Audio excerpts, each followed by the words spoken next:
Deux citoyens sénégalais, une jeune dame de 20 ans et un député dirigeant un parti politique. Dans le déroulement de la procédure judiciaire relative à un viol, la personne incriminée a manifesté d'une part son refus public et ostentatoire à répondre devant la justice.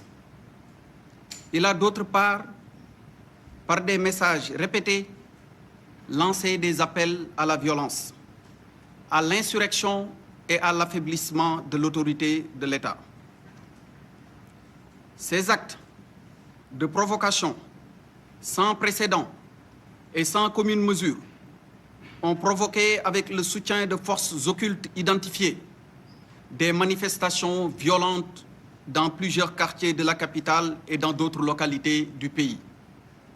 Il convient de relever, de regretter et de condamner fermement les actes de nature terroriste, les voies de fait, les saccages, les pillages et dégradations de bâtiments publics et de biens privés, mais aussi des commerces appartenant à des personnes physiques et morales. Le gouvernement regrette la perte de 4 vies humaines et présente ses sincères condoléances aux familles éplorées. Je rappelle que nous sommes en état de catastrophe sanitaire avec un couvre-feu toujours en vigueur et des restrictions sur les rassemblements et déplacements conformément au décret portant renouvellement de l'état de catastrophe sanitaire dans les régions de Dakar et de Thiès. Malgré tout, des réunions, regroupements, conspirations contre l'État, des actes de terrorisme et de vandalisme sont notés. Ils relèvent de toute évidence du grand banditisme et de l'insurrection organisée. Ils constituent une violation manifeste de l'état de catastrophe sanitaire. Ils représentent des troubles inacceptables à l'ordre public. Face à cette situation particulière, le gouvernement tient à rappeler son attachement au respect strict des principes de l'état de droit, de l'intégrité physique des personnes et de la protection de leurs biens.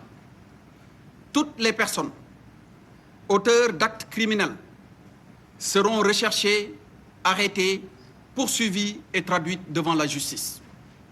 Dans ces circonstances, le gouvernement appelle les populations et toutes les forces vives de la nation au calme, à la sérénité et à l'apaisement.